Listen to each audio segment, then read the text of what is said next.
자, 여러분 안녕하십니까? 반갑습니다. 회계원리의 김동수입니다. 자, 오늘은 회계 변경에 대해서 여러분 학습하겠습니다. 여러분 교재는 399쪽이 되겠습니다. 399쪽인데요. 자, 여러분 회계 변경하면 어떻게 될까요? 말 그대로 회계가 변경, 바뀌는 것이다 라는 거죠. 자, 그러면 여러분 교재를 한번 보실까요? 회계 변경이란 뭐라고 나와요?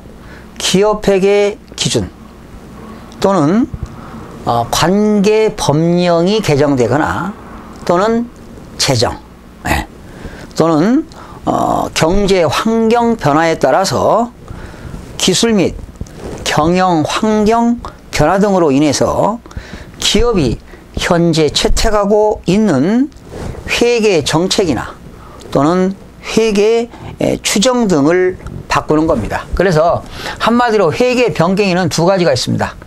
회계 정책의 변경이 있고요.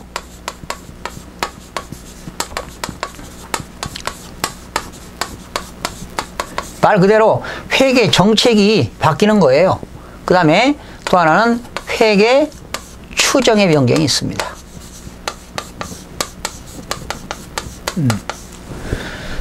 자, 회계 변경이란 회계 어떤 경제 환경 변화에 따라서 회계가 바뀌는 거예요. 여기에는 정책의 변경이 있고 추정의 변경이 있다. 근데 사실은 이 정책의 변경은 거의 시험에 나오지 않고요. 추정의 변경이 주로 시험 문제가 출제가 되고 있습니다. 요거 회계 추정의 변경이 한 문제 정도 출제되는데 지난 15회, 16, 17회 때도 꼭 한 문제씩 출제가 된 바 있습니다. 그러면 회계 정책의 변경은요, 주로 소급법을 사용합니다. 소급법. 소급법을 적용하고요. 추정의 변경은 전진법을 적용합니다. 전진법. 그래서 시험 문제에 이론 문제가 나오면 추정의 변경이 아닌 것, 이 정도 한번 출제가 된 바 있습니다. 그러니까 수험생들에게 정책의 변경이 뭐고 추정의 변경이 어떤 거냐, 그런 구분할 수 있고, 그리고 추정의 변경에 관한 계산 문제가 출제가 되거든요. 그래서 여러분 뭐 읽어볼 거 없고요. 뒤에 넘겨보세요. 400쪽 보니까 정책의 변경이라고 나와 있습니다. 정책의 변경 의의가 나왔죠. 회계 정책의 변경은 재무제표 작성과 보고에 적용하던 회계 정책을 다른 정책으로 바꾸는 겁니다. 그러니까 재무제표를 작성하고 보고하는 데 있어서 적용하던 회계 정책을 바꾸는 것이 바로 정책의 변경인데, 여기에는 한 가지만 기억하세요. 요것만 기억하세요. 다른 건 필요 없습니다. 요것만 기억하세요. 여러분들이 앞에서 재고자산 평가 배웠습니다. 재고자산 평가. 요것만 기억하세요. 기업에서 재고자산이라고 하는 상품을 평가하는 방법에는 선입선출법, 후입선출법, 이동평균법, 총평균법, 가중평균법 이런 것들이 있었을 겁니다. 그러면 그 재고자산을 어떻게 평가하느냐에 따라서 재고자산 가격이 달라지는 거죠. 그러면 그 재고자산을 재무제표 작성함에 있어서 그 재고자산 금액에 따라서 기업에 미치는 영향이 있다는 거지요. 세금에도 영향을 미치고 재고자산 평가 금액에 따라서 당기순이익이 달라지고 매출 총이익이 달라지고, 그렇죠? 또 당기순이익이 달라지니까 세금도 달라진다는 겁니다. 이런 것들이 정책의 변경입니다. 그래서 여러분 오늘은 재고자산 평가 방법. 그러면 자, 제가 재고자산을 평가하는데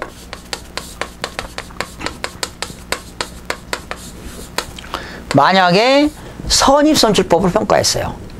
우리 회사는 먼저 들어온 상품을 먼저 매출하는 선입선출법으로 평가했다는 거죠. 한 10년 동안 선입으로 평가했어요. 10년 동안. 쭉 10년 동안 이렇게 10년 동안 선입으로 평가하다가 이제 11년째부터는 만약에 가중 평균법으로 평가하는 방법을 바뀌었다 라고 한다면 여기 시점에서 가중평균법으로 바뀐 시점에서 가중평균법으로 하지 않고 애전 것도 과거에 선입으로 평가한 것도 다시 최초부터 가중평균법으로 평가하는 게 바로 뭐냐? 소구법을 적용한다 이런 얘기입니다. 그러나 전진법은 뭐냐? 과거에 선입을 했던 간에 관계없이 이제 현 시점에서 가중평균법으로 바뀌면 가중평균법을 하는 것이 바로 전진법이 되겠습니다. 그러면 생각해 보세요. 과거에 10년 동안 선입선출법을 했던 것을 이제 과거에 옛날로 돌아가 가지고 가중평균법을 다시 여기서부터 시작한다면 얼마나 복잡하겠습니까? 그렇죠? 그래서 그런 하여튼 회계 정책은 소구법을 적용하고 회계 추정은 전진법을 적용한다. 그래서 여러분 시험에 정책의 변경에는 이런 재고자산 평가 같은 것이 있다. 이 정도만 기억하시고요. 여러 가지가 있는데 그것만 기억하세요. 그리고 오른쪽 401쪽에 보게 되면 회계 추정의 변경이 나옵니다. 거기 추정의 변경은 어떤 것들이냐. 얘가 나왔죠. 추정의 변경은 5가지가 나와 있습니다. 그거 기억하세요. 5가지. 첫 번째는 대손율.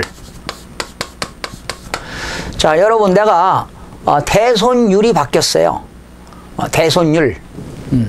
만약에 거래처가 파산으로 인해서 대손율을 1%를 예상하다가 이제는 거래처가 부도율이 높으니까 대손율을 2%로 적용한다. 이런 대손율.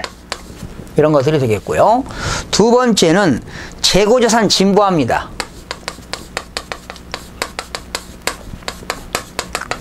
재고자산 진부화. 그러니까 재고자산이 시대 흐름에 맞지 않는다는 거죠. 구식상품이 돼가지고 물건이 안 팔리겠죠. 그렇게 되면 그 기업에서는 막대한 손실이 생길 겁니다. 이런 것들이 추정의 변경이 되겠고요. 그 다음에 금융자산이나 금융부채의 공정가치입니다.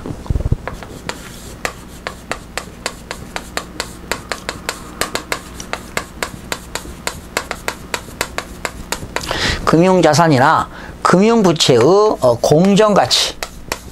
공정가치로 평가하는 것들도 추정의 변경이 되겠고요. 4번 별표시 하세요. 감가상각인데요. 내용연수라든가 또는 이 감가상각. 여러분 감가상각에는 3가지가 있죠. 취득원가, 감가상각의 3요소. 취득원가, 내용연수, 잔존가치. 뭐 이런 것들이 바뀌는 거예요. 내용연수가 변경되었다. 잔존가치가 바뀌었다. 취득원가, 장부가액이 바뀌었다. 뭐 이런 것들, 그런 감가상각의 내용연수 또는 감가상각 자산에 대한 내재된 미래의 경제적 효익의 기대소비 형태. 그러니까 감가상각의 장부가액이 변경되거나 내용연수가 변경되거나 잔존가치가 변경되는 것도 회계 추정의 변경이 되겠습니다. 그리고 제품의 품질 보증입니다. 5번째, 제품의 품질 보증. 제품에 대해서 AS에 대한 보증 쓰잖아요. 이러한 품질 보증 의무, 제품의 품질 보증 의무, 이런 것들은 다 뭐냐? 추정의 변경인데요. 가장 시험에 많이 나오는 게 4번입니다. 감가상각의 취득원가라든가 내용연수, 잔존가치가 변경되는 것, 이런 것들이 회계 추정의 변경인데, 회계 추정의 변경은 전진법을 사용한다. 정책의 변경은 소구법을 사용한다. 그리고 정책의 변경에서는 재고자산 평가 방법이 되겠고, 그리고 추정의 변경에서는 5가지가 있습니다. 대손율이라든가 재고자산의 진부하라든가, 그리고 금융자산, 금융부채의 공정가치 평가라든가, 감가상각의 취득원가, 내용연수, 잔존가치의 변경이라든가, 그리고 품질 보증 의무 이런 것들이 되겠는데요. 넘겨서 문제를 한번 보시겠습니다. 여러분 408쪽에 보시게 되면 문제 2번 나왔죠. 추정의 변경에 해당하지 않는 것. 추정의 변경에 해당하지 않는 것. 유형자산의 잔존가치를 취득원가의 10%에서 5%로 변경했다. 이 감가상각의 잔존가치를 취득원가의 10%에서 잔존가치를 5%로 변경했다. 이것은 추정의 변경이 되겠고요. 내용연수를 5년에서 10년으로 변경한 것도 추정의 변경이고요. 감가상각을 정률법으로 하던 것을 정액법으로 변경했다. 감가상각의 상각 방법을 변경하는 것도 추정의 변경이 되겠습니다. 제품 보증 충당 부채의 적립비율을 매출액 1%에서 2%로 변경했다. 제품 보증 충당 부채 있죠? 물건을 판 제품에 대해서 제품 보증 충당 부채를 매출액의 1%만 제품 보증 충당에서 2%로 바뀌었다. 역시 이것도 추정의 변경이 되겠고요. 5번째, 재고자산 평가 방법을 선입선출법에서 총평균법으로 변경했다. 이런 것들은 정책의 변경이 되겠습니다. 자, 그러면 여러분 문제를 직접 풀면서 제가 한번 사례를 가지고 설명을 드려보도록 하겠습니다. 자, 예를 해야 되는데 시간 관계상 예를 들지 않고 문제를 가지고 여러분 추정의 변경, 감가상각의 추정의 변경에 대해서 여러분 직접 학습을 해보도록 하겠습니다. 여러분 교재 409쪽입니다. 409쪽. 문제 4번이 되겠는데요. 주식회사 한국은 X1년 1월 1일입니다. X1년 1월 1일에 건물을 100만원, 내용연수 8년, 잔존가치 20만원에 취득하여 정액법으로 감가상각하고 있다. 자, 변경 전 한번 해보겠습니다. 그리고 변경 후. 이건 지금 추정의 변경인데요. 자, 변경 전에 취득원가가 얼마입니까?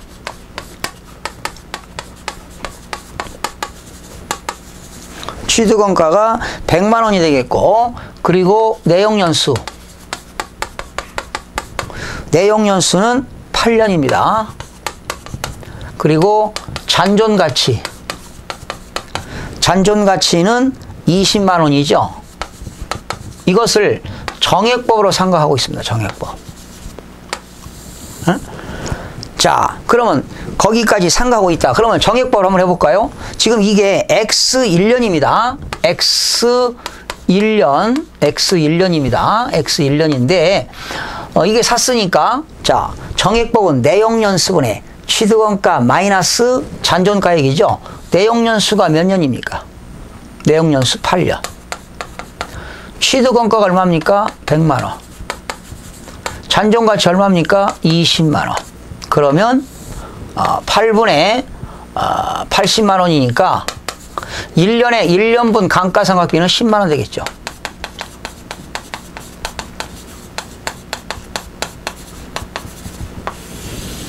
(1년분) 감가상각비는 10만원입니다. 이렇게 했는데 2004년 1월 1일에 그러니까 1년, 2년, 3년 지나고 4차년도에 감가상각을 연수합계법으로 바뀌었어요. 연수합계법으로 변경했어요. 정액법으로 하던 것을 연수합계법으로 변경했죠. 바로 이것은 회계 추정의 변경입니다. 이때 잔존가치를 4만원으로 재추정하였다. 2000X4년 감가상각비. 지금 문제는 변경 후에 2000X4년도 감가상각비를 구하라고 그랬습니다. 그럼 여러분 취득원가 100만원에서 감가상각이 얼마 됐나요? 1년에 10만 원씩이니까 X1년, X2년, X3년이니까 30만 원 감가상각했네요. 그러면 변경 후에 장부가액은 얼마가 될까요? 70만 원 되겠죠. 그쵸? 장부가액이 70만 원 되겠고, 내용연수는 8년인데 X1년, X2년, X3년 했으니까 3년 상각했기 때문에 몇 년 남았나요? 5년이 남았네요. 그쵸? 5년 남았어요. 5년 남았고, 그리고 잔존가치는 얼마냐? 잔존가치는 얼마로 됐나요? 잔존가치는 4만 원으로 재추정했어요. 잔존가치 4만 원. 그러면 장부가액도 바뀌었고, 내용연수도 바뀌었고, 잔존가치도 바뀌었고, 정액법으로 하던 것을 연수합계법으로 바뀌었어요. 이런 것들이 회계 추정의 변경이 되겠습니다. 그러면 연수합계법은 어떻게 합니까? 이렇게 되죠. 취득원가 마이너스 잔존가격 곱하기 내용연수 합계분의 잔여 내용연수. 이렇게 되죠. 공식 잊어버렸죠. 취득원가 마이너스 잔존가액 곱하기 내용연수 합계분의 잔여 내용연수니까 취득원가 얼마입니까? 자, 70만 원이죠. 잔존가치 얼마죠? 4만 원이죠. 그러면 이게 66만 원입니다. 66만 원 곱하기 내용연수 합계가 지금 5년이니까 합계라는 건 1 플러스 2, 3, 4, 1, 2, 3, 4, 5. 그죠? 그러면 내용연수 합계는 15가 되겠습니다. 15분의 잔여 내용연수는 1차년도가 5, 2차년도는 4, 3차년도는 3, 4차년도는 2, 5차년도는 1이니까 5가 되겠죠. 잔여 내용연수 5. 그러면 계산해보세요. 얼마인가 이게. 약분하니까 이게 3분의 1이죠. 그러면 22만 원이 되겠네요. 그래서 2004년도 감가상각비는 얼마가 된다? 22만 원이 되겠습니다. 정답은 22만 원이 정답이 되겠습니다. 몇 번인가요? 22만 원. 정답은 4번이 되겠죠. 그런데 만약에 이 문제에서 2004년도 장부가액은 얼마일까? 장부가액은 얼마일까? 그러면 70만 원에서 22만 원을 빼면은 48만 원이 장부가액이 되겠습니다. 이렇게 해서 이런 것들이 회계 추정의 변경이 되겠습니다. 자, 이게 지금 이제 17회 때 나왔고요. 넘겨서 5번 보니까 16회 때 문제를 한번 살펴보도록 하겠습니다. 변경 전, 변경 후로 나와 있습니다. 다시 한번 문제를 또 살펴보겠습니다.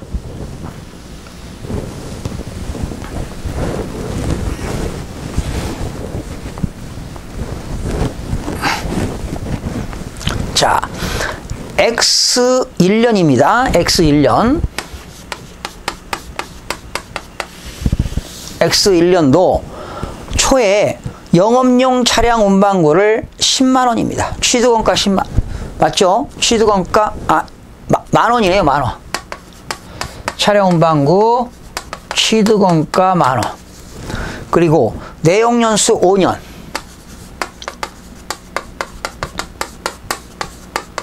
그리고 잔존 가치는 0입니다. 0.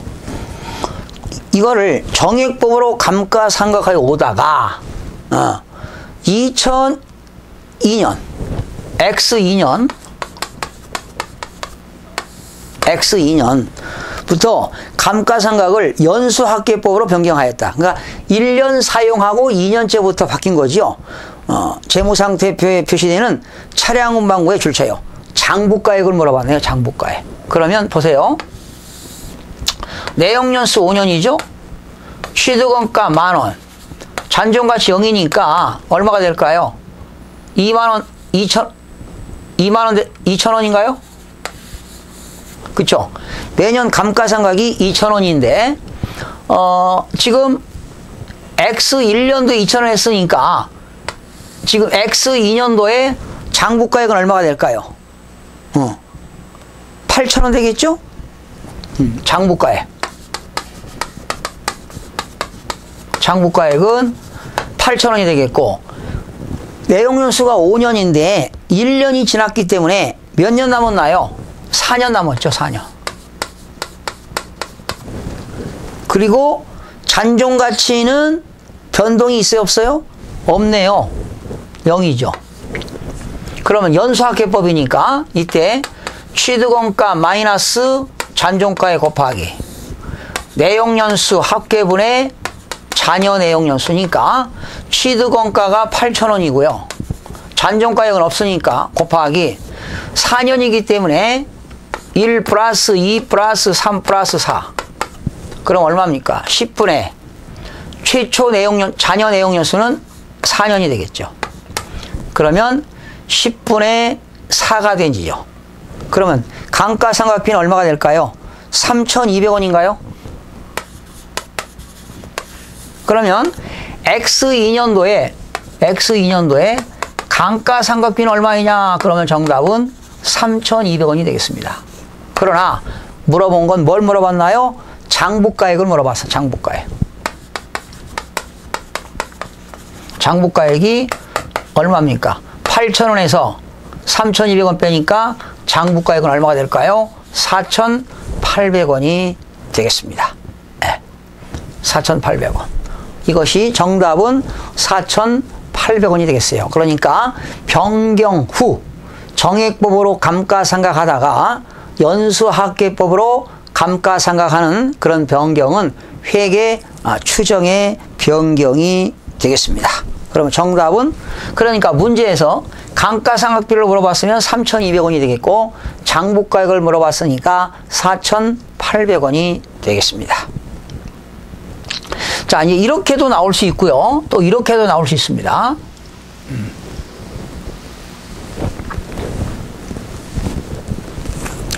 제가 사례를 여기 하나 보여드릴게요. 만약에 취득원가가 만약에 10만 원이다. 그리고 내용연수가 10,000원이고요. 내용연수가 10년이고요. 잔존가치가 10,000원이다. 정액법을 했었어, 정액법. 그러면 내용연수 몇 년? 10년. 취득원가 10만 원 마이너스 만원 하니까 한 달에 1년에 9,000원씩 감가상각이 이루어지겠죠. 그런데 만약에 4년 후 3년 동안 감가상각하고 4년 후니까 4년 동안 감가상각하고 이때 4년 후에 자본적 지출이 4만 원이 발생했다. 만약 이런 문제가 나왔다. 자본적 지출은 가치가 증대되거나 내용연수가 연장되는 지출이기 때문에 취득원가에 포함시켜야 되겠습니다. 만약에 잔존가치는 14,000원이었다. 그러면 5차년도 감가상각비를 구해라. 5차년도 감가상각비를 구하라. 그럼 어떻게 될까요? 1년에 9,000원씩 4년 동안 상각했으니까 36,000원 상각했겠죠? 그러면 취득원가가 10만 원에서 36,000원 빼니까 장부가액은 64,000원인데요. 자본적 지출이 4만 원 들어갔죠. 그쵸? 4만 원 들어갔으니까 64,000원에다가 자본적 지출 더하니까 장부가액은 얼마가 될까요? 104,000원이 되겠습니다. 그쵸?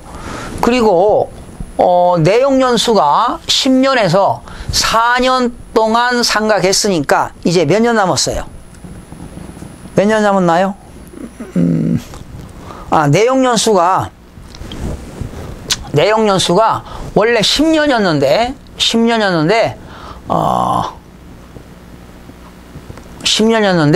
4년 동안 상각했으니까 6년 남았죠. 그런데 내용연수가 연장됐습니다. 9년이 된 거예요. 9년. 내용연수가.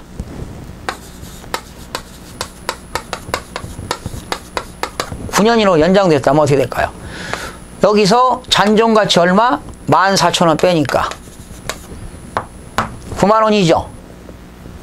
나누기 9 하니까 1년에 감가상각은 얼마가 된다? 10,000원이 되겠죠. 그쵸? 10,000원. 감가상각이 10,000원이 된다. 이렇게 됩니다.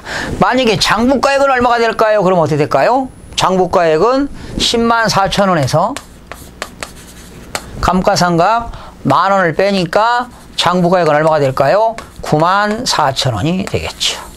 이렇게 응용 문제가 되겠습니다. 그러니까 변경 전, 변경 후에 어떠한 추정의 변경이 일어났는가. 그래서 추정의 변경은 전진법을 사용하고 회계 정책의 변경은 소급법을 사용하는데 정책의 변경은 거의 시험에 나오지 않고요. 추정의 변경입니다. 그래서 여러분 15, 16, 17회 때 관한 문제를 살펴봤습니다. 이 정도 하시고요. 다음 시간에는 역시 오류 수정에 대해서 학습하도록 하겠습니다. 여러분 다음 시간에 찾아뵙겠습니다. 수고하셨습니다.